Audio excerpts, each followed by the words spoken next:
Welcome back to X-Play, the show that brings you the best platformer of the year. It might even be the best game of the year. Doo-doo. Alright, we're here to try out the lava gun from Ratchet and Clank Up Your Arsenal. If you truly needed a reason to own a PlayStation 2 back in the early 2000s, well, I have 3 words for you. Up Your Arsenal. One of, if not the best action platformer of all time. As the third game in the Ratchet and Clank series, Up Your Arsenal takes everything that made the previous 2 entries in the series and improves upon it tremendously. Not an easy task to accomplish in the world of video games. I followed many video game series in the past, and there are times when developers and more importantly publishers lose sight of what attracted video game fans to their series in the first place. But that can't be said about Insomniac games, especially when you consider how much they were able to evolve the gameplay between Ratchet and Clank and Commando. Within this span of time, they refined the controls and gameplay mechanics to better enhance the player's experience and agency in how they complete the game. Up Your Arsenal achieves those things and more. Within this part 3 of the Ratchet and Clank Retrospective series, we will examine what made Up Your Arsenal the best action platformer of 2004. I will first begin by looking at the development process of the game. This part of the video will examine how Insomniac Games continued to grow as a company through their creative approach to game development. Next, I will provide a brief overview of the weapons and gadgets in Up Your Arsenal, and how they work intuitively with the general controls and gameplay mechanics. From there, we will dive heavily into the story of Up Your Arsenal, and recount the events of the game. Before we get started, make sure you subscribe to Smoking Feed Productions. And please leave a like for this video, as it does help with the YouTube algorithm.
I think the distinguishing characteristics of an Insomniac game is the variety in the game. And the variety is due to the collaborative nature of our design process. We really try to involve everybody on the team in as many aspects of the game as we can. Everybody at Insomniac has an opportunity to contribute to the game design, story, character design, you name it, anything they're interested in. Since the release of Commando a year prior, the team at Insomniac had been hard at work in their next installment for the Ratchet and Clank series. Much of their effort would go into improving upon the formula established in Commando. Between 2003 and late 2004, Insomniac Games concentrated on 3 areas of game development for the Ratchet and Clank series. A richer story that shows character growth and development, improving upon the weapon upgrade system, and lastly, creating a rich and engaging online multiplayer experience. Multiplayer is the newest and coolest thing that we're doing with Ratchet and Clank Up Your Arsenal. Well, we're going to have 8-player online battlefields. We're going to have 6 levels, all completely different and separate from the levels in the single-player game, so it'll be an all different experience.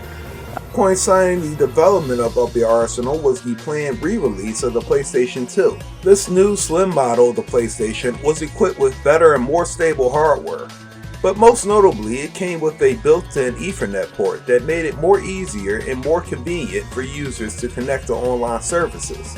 Whereas the original model of the PlayStation did not come with an adapter, instead you had to buy a separate adapter accessory. The slim model of the PlayStation 2 was Sony's way at increasing their presence in the online gaming market. which until 2004 had been largely dominated by Microsoft's Xbox Live. So at this time, the online shooter scene was blowing up. Sony had already seen a tremendous amount of success with the acclaimed shooter, SOCOM US Navy SEALs. And given the success of online shooters, they would encourage plenty of their developers to include some online functionality. With that said, Insomniac wanted to take advantage of the now more convenient online features of the PlayStation. Today we're trying out the new shock blaster from Ratchet and Clank up your arse. Whoa! Dude, they got your mom. Hey, return fire! Dude, higher!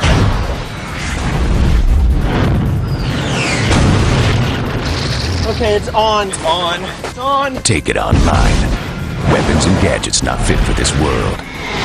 Rated T for teen. It's the third game. It's Ratchet and Clank Up Your Arsenal.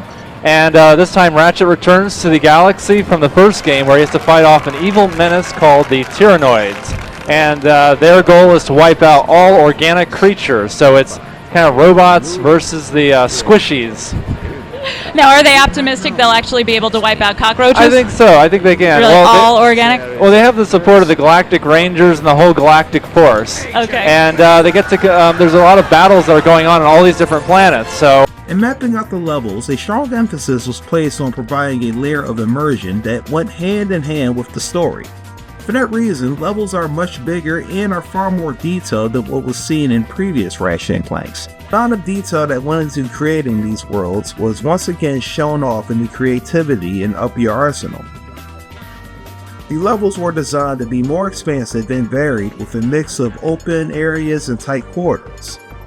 Working on the level designs was once again Jacinda Chu, the environmental artist who contributed to the creation of the detailed immersive settings where players will have to consider some strategy to make it to a checkpoint and clear objectives. Levels range from dense jungles to high-tech space stations and futuristic buildings and streets. On each planet, you're given the space and opportunities to test different weapons and strategies for clearing levels. And Insomniac would work tirelessly in creating some of the most intricate level layouts for an action-based platform. The sheer size of the explorable area is now twice as large as seen in Commando. And this is a testament to one of Insomniac's main strengths, and that's being able to encourage the player to explore the area extensively. Through exploring these areas, players can stumble across various items and secrets. But first, there are tons of weapons that make things go boom! And they add a lot of strategy to the combat. Now, I like to use the Infector to make enemies attack each other. Then, in the Pandemonium, I take the rest out with my Plasma Whip or even my Wrench. See, I tend to be a little stingy with my ammo, you know, in case of a rainy day, but that's just me. Weapons have always been a big hallmark in the series, and in Up Your Arsenal, players are given around 14 new weapons, along with a couple of the ones found in previous games. And each one of them can be upgraded around 4 times in your first playthrough. In terms of balance, none of the weapons will outmatch each other, but some will be more effective given your situation. As an additional feature, Insomniac also included an extra weapon slot in the quick selection menu, along with allowing the player to switch between 3 weapons with a tap of the triangle button. With the increased difficulty of the game, there's a good deal of strategy that can be used to easier clear levels. And with the variety of weapons that players are given, they can strategize however they want. The weaponry here really stands out for its versatile uses and aesthetically pleasing designs. A few standout weapons include the Infector, a weapon that shoots out green plasma that takes over the minds of enemies and forces them to attack each other. You can also get your hands on the sweet Disc-Blade gun, a weapon that fires razor-sharp discs that ricochet off surfaces that hit multiple targets. And making a return to the arsenal are a few weapons from the first game. Despite the name, the Suck Cannon or Vortex Cannon is one of the most powerful weapons in the game. This weapon sucks up smaller enemies and converts them into ammunition. As you upgrade the cannon, it can also suck up any boxes you find and use them as ammo as well. You can also purchase the Agents of Doom, a weapon that releases small robotic minions that seek out and attack enemies.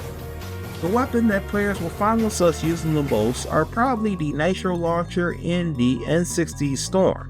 The Nitro Launcher is a weapon that fires explosive canisters that detonate and deal damage to all nearby enemies. and the N60 Storm is a rapid fire blaster that fires bullets in quick succession. A few more of the unique weapons are the Plasma Whip and the Flux Rifle. The Plasma Whip is a melee weapon that extends a plasma energy whip to damage enemies up close, and the Flux Rifle is a weapon that allows the player to take out enemies at long range. At their highest forms, these weapons can deal increased damage and have more ammunition. And once you complete the game for the first time, you'll unlock the Challenge Mode. In Challenge Mode, you can purchase mega versions of your upgraded weapons that can further be upgraded later on to buy giga versions of the weapons, which at level 8 become omega versions. How insane is that?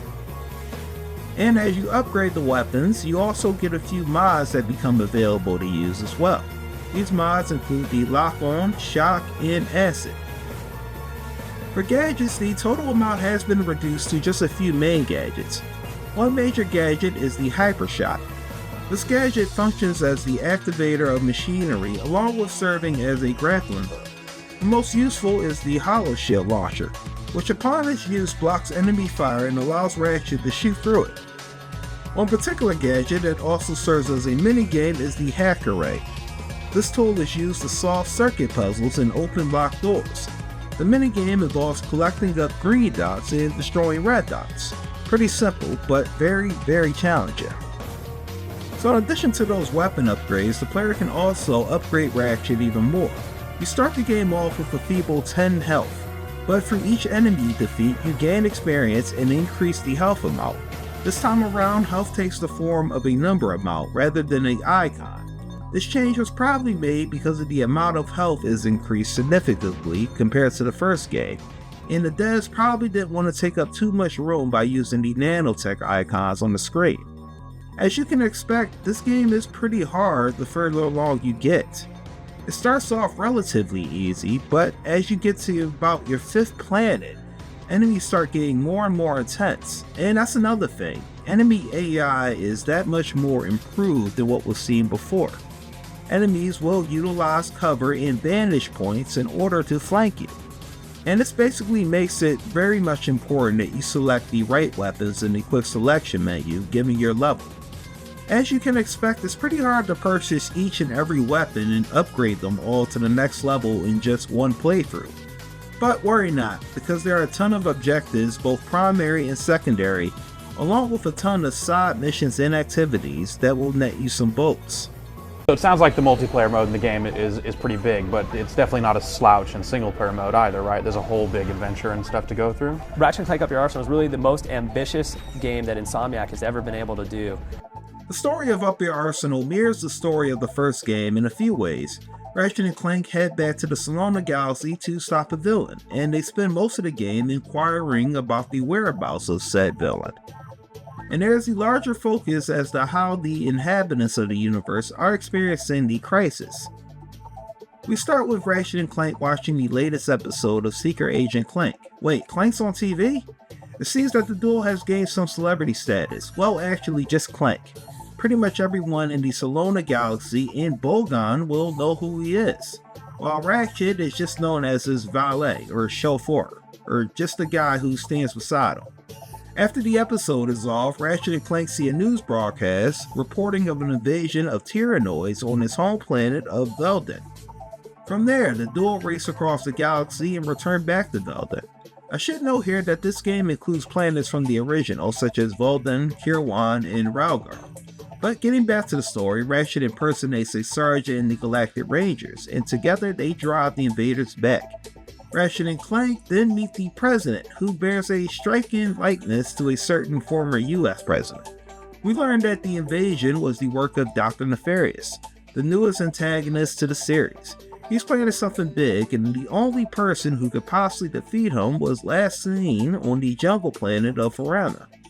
On tonight's episode of Nature's Mysteries, we examine the Florana tree beast. Deep in the dense growth of Florana's Jambu forest lives a mysterious creature. Or maybe he doesn't. It's one of Nature's Mysteries. I seen him run right through our camping site. He was buck naked, screaming and holding a banana. Or maybe it weren't a banana. It could be. One of nature's mysteries. And upon exploring the jungle planet of Piranha, our heroes encounter, once again, Captain Quark. Now, the last time we saw Captain Quark, Ratchet and Clank had prevented his comeback by stopping the whole Protopet scandal. His fall from grace took a further step when he became a tester for Megacorp's cryotizer. Since then, he has fallen off the grid and remained absent from the limelight. Turns out he's been living among some monkeys on the planet of Piranha the entire time. And after a brief fight, they were able to bring home to the Starship Phoenix. If there was ever a more impressive sight than the Starship Phoenix, please let me know. Because at the time when I first saw this, I was blown away. This was the first time Insomniac ever included a in-game hub world for Ratchet and Clank to wander around. And on this ship is where you can find upgrades for armor, along with upgrades for the customizable ship features. Once they arrive to the Starship Phoenix, they rendezvous with Sasha Phoenix, the captain of the Galactic Rangers and daughter of the president. They inform Sasha and the Galactic Rangers that Quark has lost his memory. And before they can think of a solution, they receive an alert that the capital city is under attack by the Tyrannoids. They set off to the planet of Marcadia and defeat the invaders, along with restoring the shield of the city. They also run into Al, the robotics guy, who just happens to possess an original Captain Quark vid comic.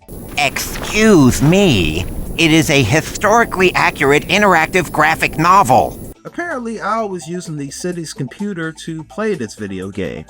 This cartridge might just be the key to unlocking Quark's memory, as the vid comics act as reenactments of Quark's past adventures, before the events of Ratchet and Clank 1. Returning back to the Phoenix, Ratchet completes the first HoloViz story, and miraculously, Captain Quark recovers his lost memory.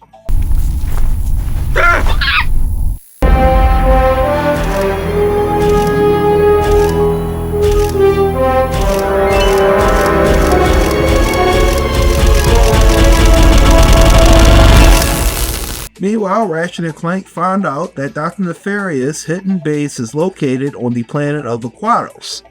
In order to sneak into the facility, the duo will need to acquire a certain gadget known as the Tyrannoid Guys that can only be gained by completing the obstacle course in the Annihilation Nation Dome. Once they win the Tyrannoid Guys, they will return back to the Phoenix and meet their new commander. Ladies and gentlemen, oh, and Helga, welcome to the Q-Force. You have been assembled here because each of you is an expert in your particular field. From Al's mastery of electronics to Skid's nerves of steel, to Helga's sensual powers of seduction. Each of you has shown that you are worthy to wear the Q. Years ago, I single-handedly defeated Dr. Nefarious, but like a rash on the galaxy's backside, he has flared up again. Our first mission will be to infiltrate the Doctor's top-secret base on planet Aquatos. Impossible, you say? Perhaps for a lesser strategist. Behold, my brilliant plan!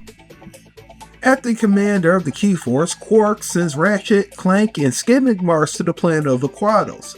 It's here where Clank is able to hack into the database of Nefarious and discover the home world of the Tyrannoids.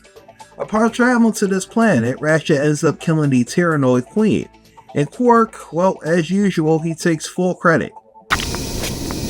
Captain Quark, first you made another miraculous comeback. Now you've defeated the Tyrannoids in a spectacular battle on their own planet. How do you explain your recent success? Courage, compassion, dashing good looks, iron hard abs! Later on, our heroes discover that Nefarious has constructed a weapon known as the Bio-Liberator. I found something. I am afraid it does not look good. Bio-Obliterator? Huh. I see what you mean. What exactly does it do? What the weapon does is not known until our heroes run across a particular music video. At the munitions factory on the planet of Dex, they find a never-before-released music video starring pop star Courtney Gears. The music video itself is a form of propaganda that is encouraging robots across the galaxy to rise up against organic life forms. People, it's Courtney Gears! Are you feeling me, robots?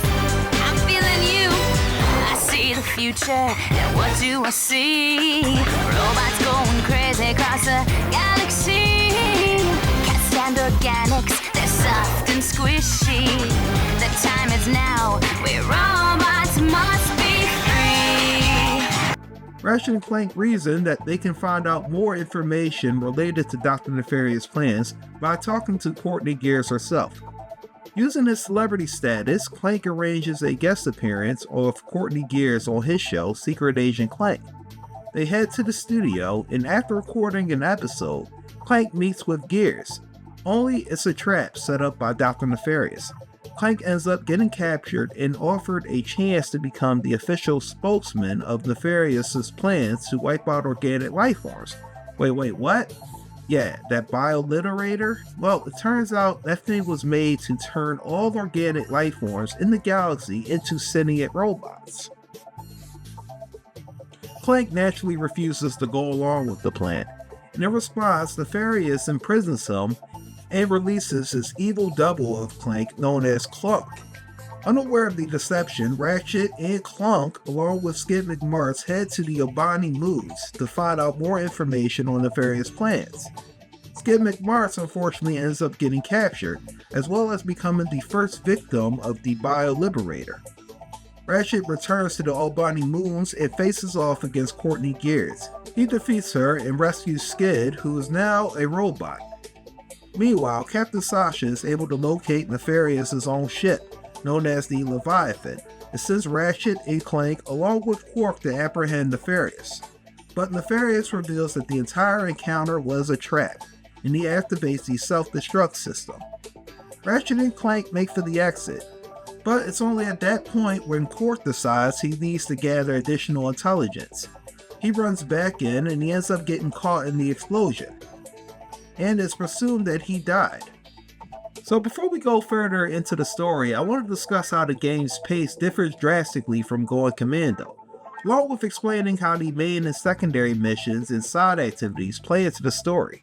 If you recall the first game, Ratchet and Clank spent the majority of time searching for the whereabouts of Captain Quark and then later Chairman Drek. In order to advance the game, they had to travel to different planets and talk to different inhabitants that might hold some clues. And typically, in order to advance the game, you would have to find some gadget on another planet to unlock a closed-off area. This pattern would be repeated in Going Commando as well, where Ratchet and Clank sought out information regarding the whereabouts of the Mass Thief and the later location of the Protopet. And just like in the first game, there were points where you had to get a gadget to unlock a closed-off area. Up Your Arsenal lacks any type of backtracking. Whereas in the past you completed missions to unlock new areas, in this game you complete missions to advance the story. For instance, before you even get to Nefarious' secret base on Aquados, where you have to use the Tyrrell disguise to infiltrate the facility, well, you've already won the gadget at the combat arena. And while infiltrating the base, there's no need to complete an objective to gain the hacker.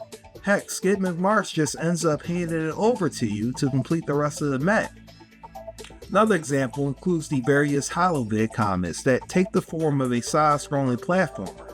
These side-scroller missions were fun to do back in the day, and they're still fun to this day. And I just love how Insomniac Games integrated plenty of backstory related to the long-standing feud between Captain Quark and Dr. Nefarious. Episode 3, Shadow of the Robot. For 6 days, Captain Quark clung to the ship like the dung of a giant green space bird. Finally, the ship arrived at its destination, a secret robotic laboratory on planet Magmos. Drawing on his mastery of the ancient art of disguise, Quark slipped into the laboratory completely undetected. Somebody order pizza? Quark's plan was flawless, but unbeknownst to our hero, his every move was being watched. The famous Captain Quark couldn't possibly be this stupid. And each time you complete one of these comics, you advance the story even more, along with collecting up some much needed bolts. And that can be said for the various challenges in the combat arena as well. In keeping with the same sinister game show theme, Insomniac included the Annihilation Nation Battle Arena. You not only test your skill amongst various enemies, but you also get to practice on some platforming as well. But if you want to earn some easier bolts, well, you can explore the sewers and collect up sewer crystals in Blackwater City. Just be careful of those amoebas. This here's one of the nastiest, smelliest sewers in the galaxy. Most guys wouldn't set foot in a place like this, but me? I just can't get enough. There is just always something to do, and while the main adventure centers around defeating Dr. Nefarious, Ratchet and Clank will also get called away to stop the occasional Tyrannoid invasion. During these segments, you work with the Galactic Rangers to capture key strategic points. There are also a few instances where you man the turret and shoot down dropships, and towards the later part of the game, you can pilot a hover ship and clear out enemy invaders from the sky. And I have to say that all these activities that you do are relatively lucrative in that you not only earn bolts, but you also earn experience points for Ratchet's health and his weapons.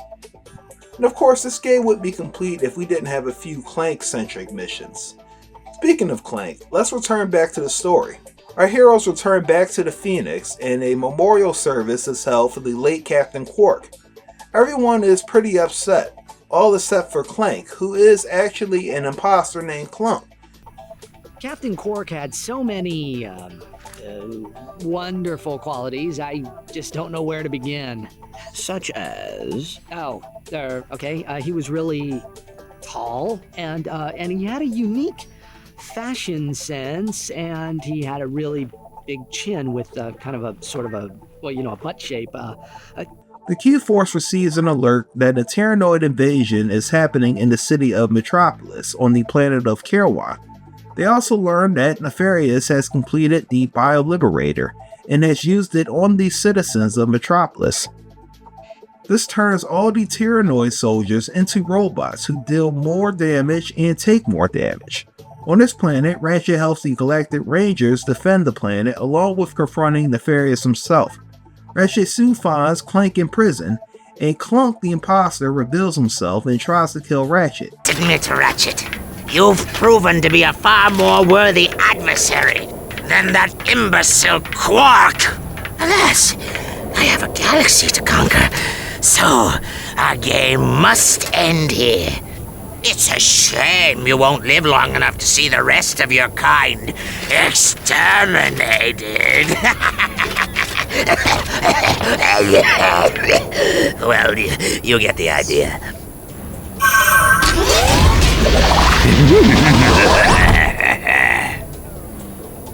Once Ratchet defeats Clunk, him and Clank are reunited. They soon stumble upon the remains of Dr. Nefarious' ship, only to discover evidence that Quark faked his death. Supernova taxi! I need a cab to come get me right away! Whoa, this must be my lucky day! So where can I pick you up, sweet cheeks? I'm on planet Zeldrin! Just look for the gigantic wrecked Star Cruiser! You can't miss it! Wrecked Star Cruiser, huh? You sound like a girl who knows how to party. What say you and me go to the cyber disco later on? Watch it, buddy. I mean, don't get fresh with me! Well, sorry, lady. I couldn't help myself. I mean, a woman like you, in a dress like that.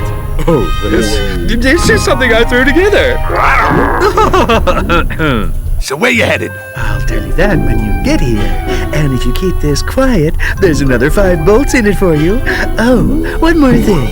You happen to have a spare charge pack for this thing. P20 crotchetizer, huh? This gets better every second. They travel to the hideout and confront Quark, only to find that he is overcome with cowardice and refuses to fight. Upon returning back to the Phoenix, they discover the ship under attack by the forces of Dr. Nefarious. The duo are able to fight off the attack. Ratchet and Clank then make their way to Mylon and confront Nefarious in a final battle. By this time, I hope you have almost all of your weapons at max, because this is one heck of a boss fight. It spans across 3 different areas and will have enemies from all sides attacking as you move through the locations. This will be the perfect time to employ your charge boots, as I found the easiest way to get through this boss fight is to speed your way to the next checkpoint and just ignore all the enemy spawns. After defeating Dr. Nefarious, he activates the Bio-Liberator. Solo. Begin the transformation!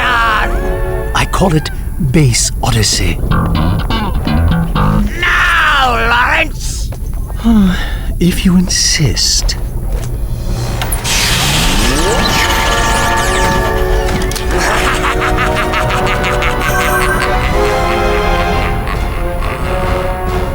Before he can crush Ratchet and Clank, Captain Quark comes out of nowhere and manages to distract Nefarious while Ratchet and Clank take out the Bio-Liberator. Nefarious and his butler Lawrence bug out before they are captured, and the scene shifts to the Q-Force and their allies attending a private screening of the latest Secret Agent Clank Holo film. Definitely one of my favorite cutscenes of all time. Fans are able to stumble upon various characters that make up the Ratchet and Clank universe across 3 games. It was quite a treat for fans of the series to see all their funny and quirky characters together in one room. Up Your Arsenal story is interesting in a number of ways. I point out a few instances where we find similarities between the story here and in previous games, but I did want to point out one more. For instance, the fact that Nefarious wanted Clank to be his spokesperson for the elimination of all organic life forms, in much the same way he converted Courtney Gears to his cause. This was the same scheme that Chairman Drek in the first game did. Particularly, he wanted to make Captain Quark the official spokesman of his planetary conquest. Unlike Quark, Clank has a certain sense of integrity and would never sell out regardless of how much he would benefit. Then there's the matter of Captain Quark himself, a pretty controversial figure in the long run. The fact that Captain Quark was never charged for the crimes he committed or even faking his own death leads me to conclude that the Solana Galaxy has an obsession with celebrity worship. Within the media, he's always depicted as the galaxy's greatest hero, but in reality, Ratchet and Clank have done everything, and most of the time they don't get any recognition.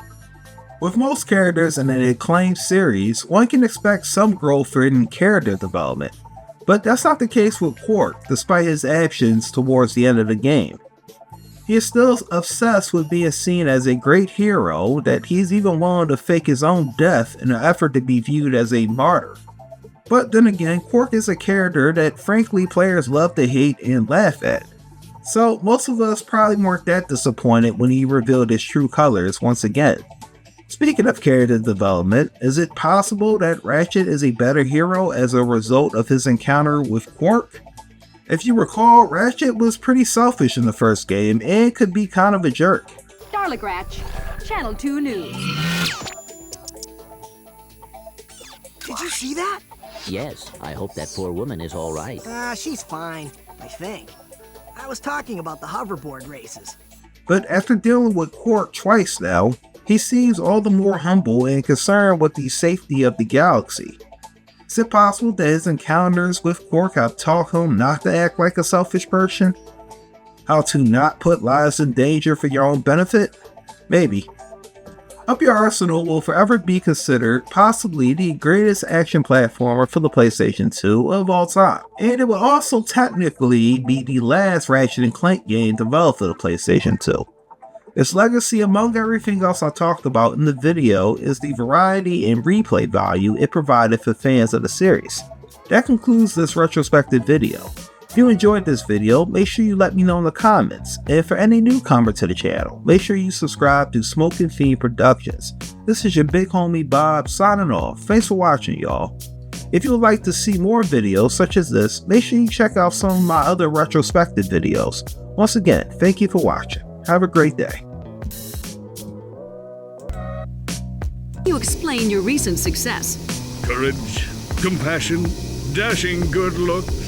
Iron hard abs! Iron hard abs! Iron hard abs! This pocket crotchetizer is still warm.